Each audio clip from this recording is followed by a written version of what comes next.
Hello, hello. So today's lesson is about multiple representations. So, of course, a representation is a way that we, write things, I guess, is a way I would say it. And multiple means many. So, we're talking about many ways to write things. So, by the end of this lesson, you should be able to convert between a graph, a table, an equation, and a story or a word problem. Okay, as a bit of a minds-on problem, I want you to pause the video and show me 10. Okay, now hopefully you paused the video, and if you went straight for the punch, you probably wrote 10. Very original, I know, you showed me the number 10. I want you to pause the video again. Try to be a little bit more creative. Are there other ways that you can show the number 10? Well, now you guys, because I told you to, have hopefully gotten a little bit more creative. Maybe you wrote the word 10, or perhaps you wrote 10 as some sort of equation. So 20 minus 10 or 2 times 5, something like that. Different ways of representing 10. Perhaps instead you used a different language. So I speak French. So 10 would be another way of representing 10 for me. Or maybe we can use Roman numerals, where X is a way of representing 10. Perhaps instead of using language or numbers, you simply drew 10 shapes. So maybe we have 10 little apples. Or perhaps you're a smarty pants who referred to our good old binary method of coding, and you wrote 10 in binary. So as you can see, there are a heck of a lot of ways to represent the number 10. And that's actually something that I absolutely love about math. There are so many ways to say the same thing. You probably would have noticed this already in the equations unit or units before that, where sometimes your answer didn't look the exact same as my answer did, but we came to the same results. And that's just because we chose to represent it in a slightly different way, and that's okay. So just like language, there are lots of different ways that we can discuss the same problem or represent the same problem. So, super fun thing about math, and let's get into the different ways we can represent this type of math. So when we're talking about linear relationships, there are 4 ways to represent them. You've already seen them before. We have a table. So here's our x values and our y values for our different coordinates. And we have a graph on a Cartesian plane. We also have our equations, which you practiced building last week, and of course, words. And you may notice that all of these are talking about the same problem. So at this point, I'm going to be showing you how to apply a lot of the skills you would have learned last week, things like finding the rate of change, finding the initial value, and determining if it's linear or nonlinear, and then converting that into other modes of representation, or showing you what information you can find from different methods of representation. If you find that I'm going a bit too fast in this video, please make sure to go back and review some of the lessons from last week so that you have a strong background in where we're getting this information from. Okay, so let's take a look at the table. On the left, is the table, and on the right, let's see what we can identify here. Remember, we're putting some ideas together here. The rate of change is m. We represent it by m. The initial value is represented by b. The type of trend is is it going up? Is it going down? Is it going to the right? Is it going to the left? What does the trend sort of look like? and linear versus nonlinear, we can find by finding that first difference. So if you'd like to try it on your own, pause the video and see if you can determine these different things. Otherwise, we'll do it together. So I'm going to start out by finding the first difference because that tells me a ton of information. So 2 minus 1 is equal to 1, 1 minus 0 is equal to 1, and I'm just going to keep going. Okay, as you can tell, my first difference is all 1. If my first difference is the same, that means it's linear, and I can tell that.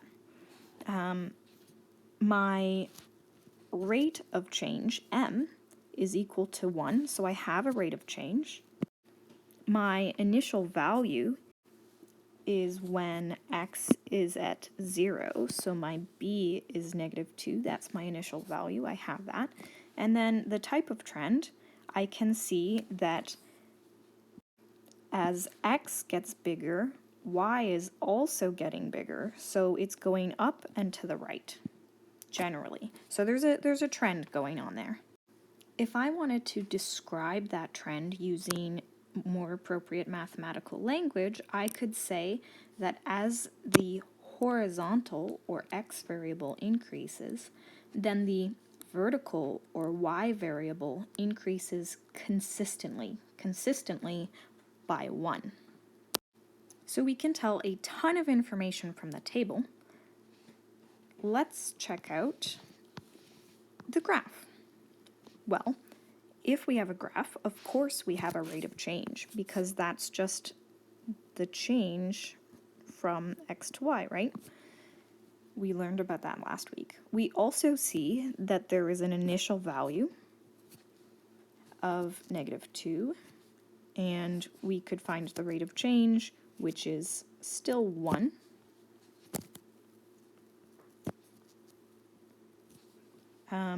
There's a type of trend in that it's going up and to the right, and obviously you can see that it's linear. Notice this graph has the same characteristics as our table, which means the graph must represent the same data as the table. So now we get to the equation. Remember that our rate of change is that coefficient in front of the x. So m is equal to 1 here. So we have a rate of change. We also have an initial value. Our initial value is -2. So 1 and -2. We do have a trend, though it's harder to see in our equation than it is our graph or table. And we look at this trend using our rate of change. And so this rate of change tells us that it is going over 1 and up 1. So this does actually tell us a trend, though it's much harder than using a graph or table. But basically the trend is that every time the x variable increases, the y variable increases consistently. So it's the same trend. This trend may change depending on what our coefficient is. We'll get into more of that later. Finally, we can recognize that it's linear because it's x and there are no exponents on that x value. So from the equation, we can see that it's linear. Okie dokie. Now we get into words.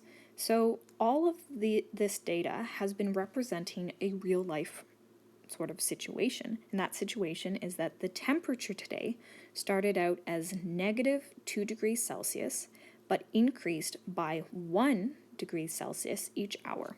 So what you should recognize is that we have a rate of change because it's increasing by 1 each hour, so we definitely have a rate of change. And we also have an initial value, and that initial value is saying that it started at, and so our initial value, it started at, initial, started at, they're synonymous. So our initial value is -2, and our rate of change is 1. And when we consider the type of trend, we have sort of the same problem as we did with the equation representation of this problem. There's going to be a trend, but you kind of have to think a little deeply about it. If we look at our rate of change, so m is equal to 1 still, then we can figure out the trend, but it's not as obvious as when we look at a table or a graph. So different means of representation are easier for us to understand the situation. We can figure out if it's linear by reading the problem, because we know that it increased by 1 each hour. And so there's no mention of any other sort of catches there saying that maybe it increased more quickly as the day progressed. So that could indicate that it has a curve that looks more like this, which would be nonlinear. So in this case, we do have a linear trend here. So the point I want to try and make is that each representation has its pros and cons. Some pieces of information, and when I say information, I mean sort of these pieces of information, are easier to recognize, which makes the different representations better for given scenarios. But using any representation, we can translate it into other representations. So let's get into some examples of that. So for this problem, we have been asked to create the graph and the equation. Now, we know that our rate of change is 1, right? We figured that out earlier. You'll notice that our graph is, or our table is the exact same as earlier. So if our rate of change is 1, m is equal to 1. And you can tell by looking at the table that when x is equal to 0, our initial value, or b, is equal to -2. Using this information, I can create my equation. And so my base equation is y is equal to mx plus b. And if I sub in my values, I get y is equal to x, because remember, we don't write the 1. Scientists are lazy. And then I sub in my b value as -2. And notice the sign changes here. Next, I'm going to go and create my graph. So I'm going to plot my coordinates. And now's a good time for you to pause the video if you want to try this on your own. And I'm going to go ahead and do it, and you can compare your answers to mine. So I have plotted my coordinates, and now I need to draw my line with arrows going in both directions, and don't forget to write your equation of the line, labeling it. So we have successfully used the information provided in the table to create an equation as well as our graph. In this problem, we only have a graph. So what I'm going to do to figure out the table is look at our coordinates. So our first coordinate is at x is equal to 0, and we have the number 1. At x is equal to 1, we have, it looks like about 1/2. At x is equal to 2, it's 2, and I'm seeing a trend now, it's going up by 0.5. At 3, it's 2.5, and at 4, it is 3. From here, I can figure out my equation. The first thing I want to do is find our first difference, which is 0.5, 0.5, 0.5, 0.5, And so that is our m value. And I'm actually going to write it as a fraction because we like fractions in math. Then the last step to writing my equation is simply finding when x is equal to 0. So when x is equal to 0, we get a y value of 1. So our b is 1. And what I've done over on the side is write our base equation and then substituted m for 1/2 and b for 1. And so we've converted this graph into a table and an equation. Okay, here we're starting with an equation and moving into a graph and a table. The easiest way I like to do this is solve the equation. So I'm going to substitute my my